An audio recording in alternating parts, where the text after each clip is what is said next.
Каб польска-беларуская мяжа зноўку адкрылася, на ёй не павінна быць аніякіх мігрантаў, якіх выпіхвае Лукашенко. Гэтак заявіў міністр замежных спраў Польшы Радослаў Сікорскі, каментуючы сваю сустрэчу з кітайскім калегам Уан Yi. Як Пекін мусіць націснуць на Менск у справе мігрантаў, незабаве абмяркуем гэта з палітычным аналітыкам Александром Класкоўскім. Пакуль жа да сітуацыі, уласна, на мяжы. Учора было зафіксавана 80 спробаў нелегальна патрапіць у ЕЗ з беларускага боку. Пры гэтым мігранты закідвалі польскіх памежнікаў камянямі. 6 чалавек былі затрыманыя. Паводле польскага выдання «Ньюзвік», міністр замежных справаў Уан Yi даў зразумець Сікорскаму, што правядзе з беларускім бокам адпаведныя перамовы пра сітуацыю на польска-беларускай мяжы. Напярэдадні беларуская дэлегацыя ўжо правяла сустрэчу з кітайскімі калегамі. Правда, абмяркоўвалі не мігрантаў, якіх рэжым Лукашэнкі пастаўляе ў еўразвяз, а міжнародныя аўтамабільныя грузаперавозкі. Беларуская дэлегацыя на чале з міністрам транспарту Сергеем Дубіным узгадніла квоты дазволу на міжнародныя аўтаперавозкі на канец гэтага і наступнага года. Цікава, як яны маглі гэта ўзгадняць, не маючы датаў, калі мяжа будзе адчынена. А можа, вядома, у Менску ўжо, калі мяжа будзе адчынена. Можа, і нашаму спікеру вядома гэта. Спадар Александр Класкоўскі з намі на відэасувязі знаходзіцца, палітычны аглядальнік выдання «Позірк». Вітаем вас. Добрый день. Ну, уласна так, да заклапочанасці Брусэля мы ўжо прызвычаіліся, а тут крок Варшавы па закрыцці мяжы намяшаў у нашым рэгіёне карты, што ўжо Кітай становіцца заўважным актарам. Ну і вось у папярэднім эфіры былы прэсавы сакратар польскага міністэрства замежных справаў спадар Ясінаўна, ён заявіў, што Пекін пастараецца націснуць на Лукашэнку такім чынам, каб і не сапсаваць взаемаадносінам, і каб добрыя адносіны пакінуць з Варшавы. А вы як лічыце, якія рычагі і ці наогул Пекін будзе націскаць у дадзеным выпадку на Александра Рыгоровича? Мы бачым, што Варшава вельмі хоча, каб Пекін націснуў. Гэта не ўтойваў і міністр Сікорскі, і іншыя спікеры, вось, якія сустракаліся з кітайскім міністрам замежных справаў Ван Yi. Але вось тое, што той нібыта сказаў, што будзе шчырая размова з Лукашэнкам, мы ведаем толькі з трэціх вуснаў, так бы мовіць. Гэта, у прыватнасці, польская рэдакцыя «Ньюсвіку» пра гэта паведаміла. Што насамрэч думаюць кітайцы і наколькі яны моцна могуць націснуць на Лукашэнку, для мяне гэта пытанне невідавочнае.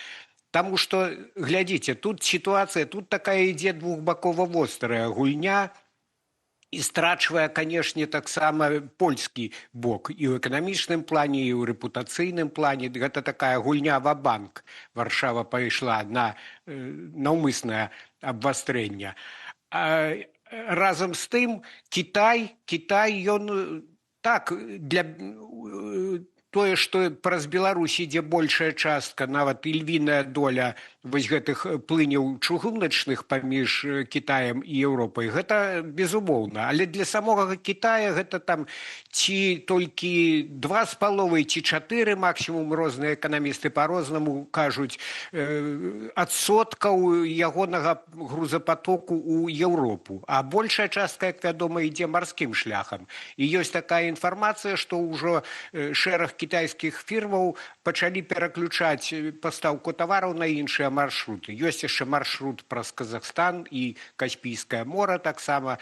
То бок, магчыма, Кітай палічыць, што не варта яму ўвязвацца, таму што пекінская дыпламатыя, яна такая ўсходняя, яна не любіць спяшацца, яна не любіць катэгарычнасці. І, магчыма, ў гэтай сітуацыі, ну, нейкая фармальная гутарка будзе з Лукашэнкам, але так ўжо выкручваць яму рукі Кітай не стане, таму што, ну, і можна накіраваць гэтыя грузы, як я ўжо сказаў, ну, і з Масквой сварыцца таксама Пекіну не надта патрэбна. То бок, спадар Александр, на ваш погляд, вось калі умоўна гэтыя перамовы паміж Кітаем і Лукашэнкам будуць ісці, то тут будзе задзейнічаны таксама яшчэ адзін бок, Крэмль і асабіста Владзімір Пуцін. Якім чынам? Ну, не тое, што з Пуціным будуць канкрэтна кансультавацца, але ён нябачна Крэмль прысутнічае ва ўсёй гэтай сітуацыі. Я думаю, што яго роля нават трошкі перабольшваецца. Кажуць, што Лукашенко нічога не можа зрабіць з гэтымі вось нелегальнымі мігрантамі, калі Пуцін не дасць на гэта адмашкі. А Крэмль, маўляў, зацікаўлены ў гэтай гібриднай вайне. Так, сапраўды, Крэмль зацікаўлены, і тут ёсць аб'ектыўная праблема, якая палягае на тым, што паміж Беларусью і Расіяй адносна нядаўна было падпісана пагадненне аб узаемным прызнанні візаў. І таму гэтыя нелегалы фактычна легальна, так бы мовіць, яны пруць праз Расію і праз Беларусь, і нібыта такіх падстаў іх затрымліваць няма, пакуль яны недзе ў Мінску ці на нейкіх там іншых патаемных кватэрах канспіратыўных рыхтуюцца да штурму мяжы. Але ж у памежную зону ніводзін беларус без адпаведнай паперы не зойдзе. Там мыш не прашмыгне. Сілавікоў у Лукашэнкі шмат, і таму, калі б ён загадаў, я думаю, што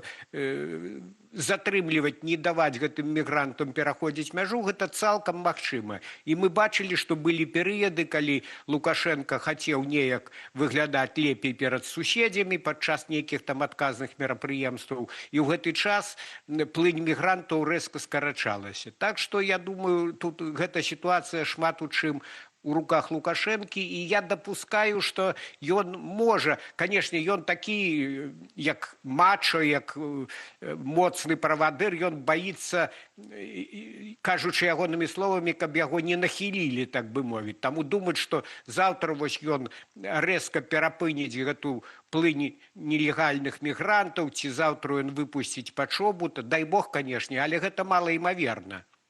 Ну вось вы лічыце мала...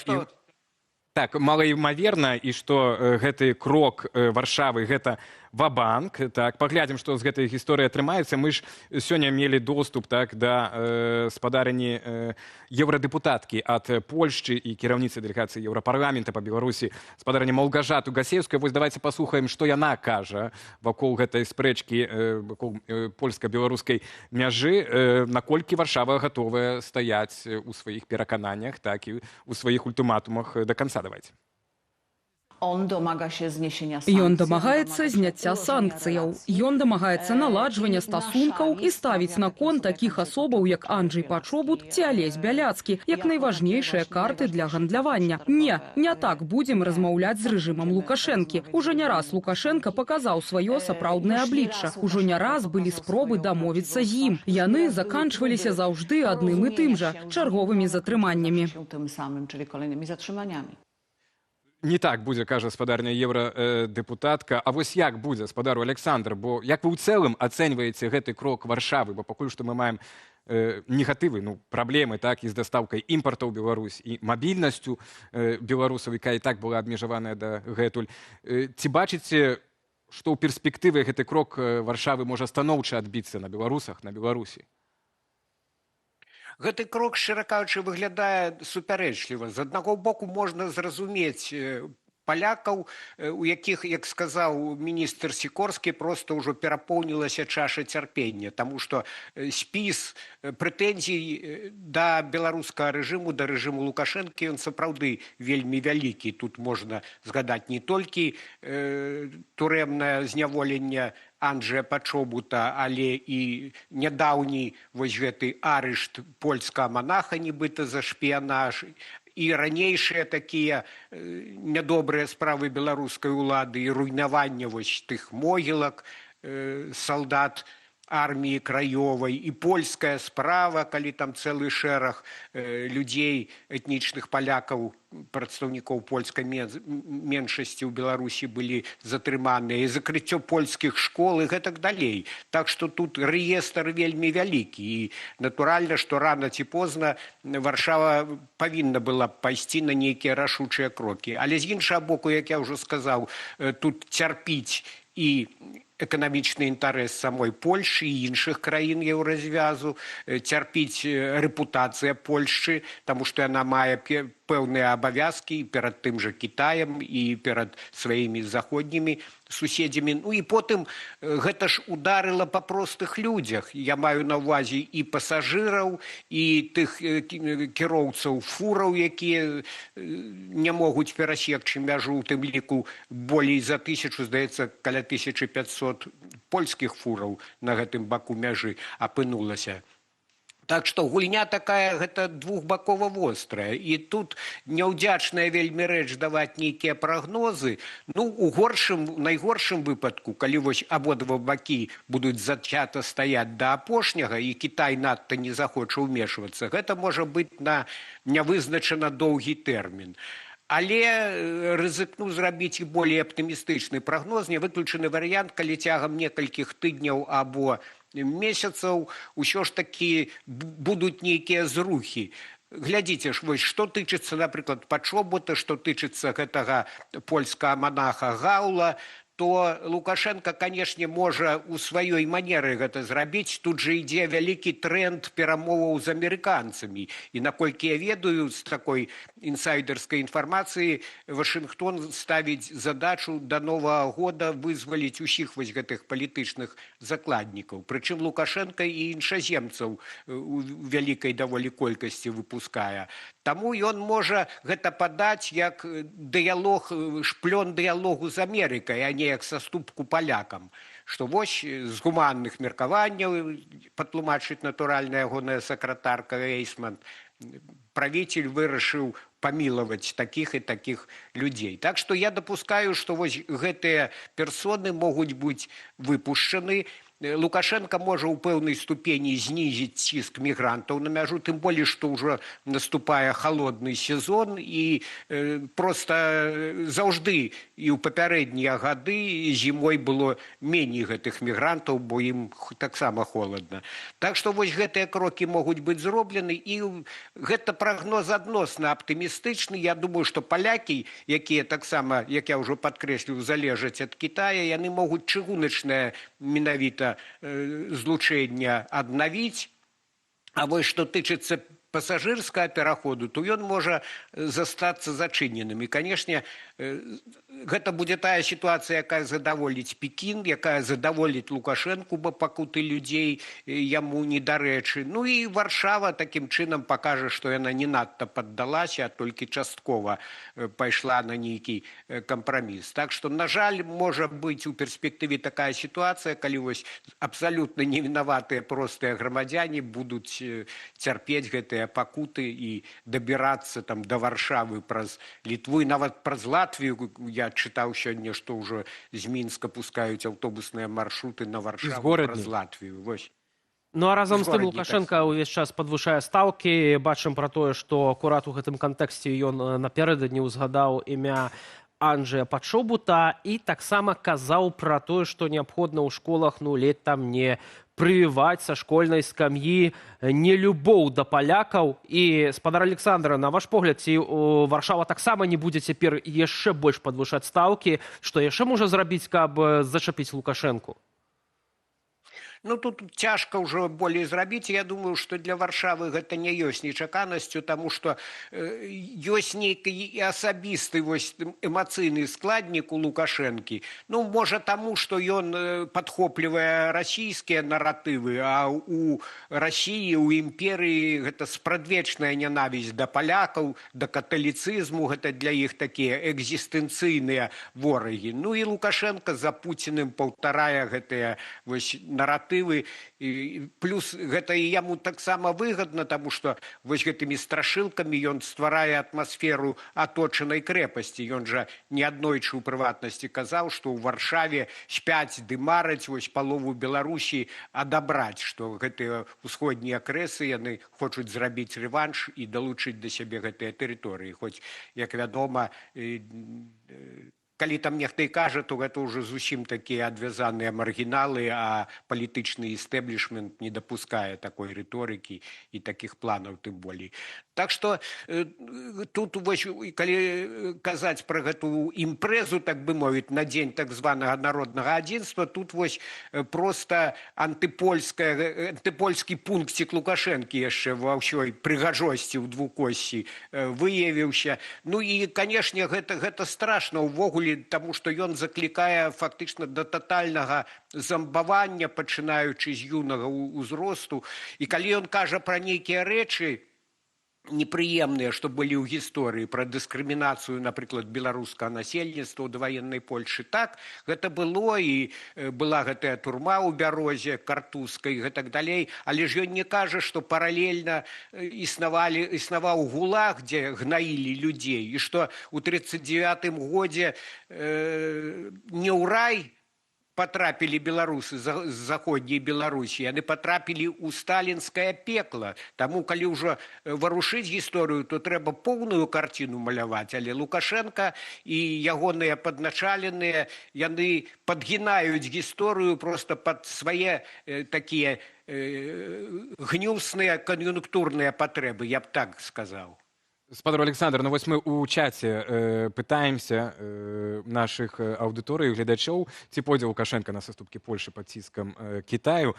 Ну і самый непапулярны адказ, 10% нашых аўдыторый лічаць, што не пойдзе на саступкі Лукашенко, то бок многія не бачаць суб'ектнасці, так, у цяперашняга кіраўніка Беларусі. І вось тут іншы каментар ад Светы К, якая кажа, што ну так, там Лукашенко ненавідзіць палякаў, але можа пайсці на кампраміс дзеля адносінаў з Трампам. Вось мы яшчэ ні разу не ўзгадалі, ну вы аднойчы так узгадалі толькі сёння гэтае прозвішча. Ці можа быць гэтае падвышэнне ставак з боку Польшчы часткай нейкай больш глобальнай здзелкай датычна Беларусі, і ці нагу Трамп будзе ў гэта ўмешвацца? Мне здаецца, што Трамп тут вядзе сваю гульню, і гэта ж не сакрэт, ён сам аб гэтым казаў, што ён хоча ў прыватнасці вось гэту Нобелеўскую прэмію міру атрымаць. І глядзіце, у яго вялікі аблом, што да перамоваў з Пуціным той упёрся рогам і не хоча саступаць. Таму я думаю, што ці сам ён, ці можа яму падказалі, але было вырашана, што лягчэй здабыць такую трыумфальную перамогу на беларускім кірунку, забамбіць тады твіт, што я вось вызваліў там 1300 палітзняволеных, калі ён вызваліць Алеся Беляцка, і той там напіша яму якую-небудзь рэкамендацыю ў Нобелеўскі камітэт, то, канешне, гэта аб'ектыўна падвысіць шансы Трампа. Таму я думаю, што тут ягонае эга працуе, а разбірацца, што там палякі з Лукашэнкам не падзялілі, наўрад ці. Так і ёсць. Спадар Александр, яшчэ можа быць напрыканцы нашай размовы пытанне адносна палітвязняў, якое у тым ліку Лукашенко падымае у сваіх выступах. Гэта ўзгадка пра Статкевіча, гэта каб у амерыканцаў будуць, напэўна, пытаннічкі да Лукашэнкі, чаму ён зноўку памілаванага палітвязня у турму закінуў. Ці ўсё ж такі гэта проста асабістая, эмацыйная нейкая такая рэакцыя ягоная? Сапраўды, Лукашенко цяпер апынуўся ў няпростай сітуацыі ў звязку з гэтым учынкам Статкевіча, таму што з аднаго боку вось тое, што ён яго, мяркуючы па ўсім, вярнуў у турму, ён так і ківокамі адказаў, але сэнс быў такі: мы яго забралі. Ну, паколькі дома яго няма, жонка кажа, што дамоў ён не вяртаўся, то найхутчэй сапраўды і тая вось версія праўдзівая, што ён апынуўся зноў у гэтай калоніі ў Глыбокім.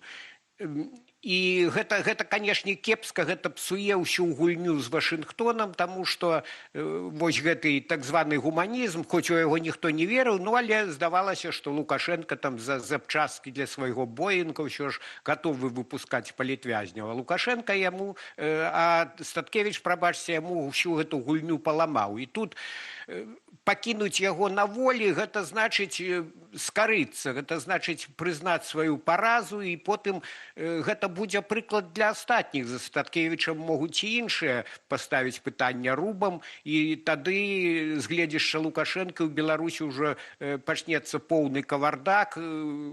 Як гэта так? У дыктатуры хто ягоныя палітычныя апаненты што хочуць, тое і робяць. Тут адзін начальнік, і ўсе павінны падпарадкоўвацца. Таму з аднаго боку натуральна, што ён не можа яго пакінуць на волі, а з іншага боку амерыканцы, напэўна ж, ставяць гэтыя пытанні, таму што і Ціхановская да іх звярталася, і увогуле гэта нібыта такая эксцэс, які псуе гэты далейшы працэс. Але наколькі настойліва будзе тут Вашынгтон ціснуць, тут у мяне, на жаль, ёсць пэўныя сумневы. Таму што, магчыма, гэтыя вось канкрэтныя дыпламаты, якія працуюць на беларускім кірунку, гэта шчырыя людзі, яны ведаюць сітуацыю, але тут жа кіруе Трамп, а ён, мне здаецца, даволі далёкі ад гэтых вось пытанняў. Тут жа гаворка ўжо ідзе пра датрыманне правоў чалавека. Мне здаецца, што цяперашні амерыканскі прэзідэнт не выглядае вялікім прыхільнікам такіх каштоўнасцяў.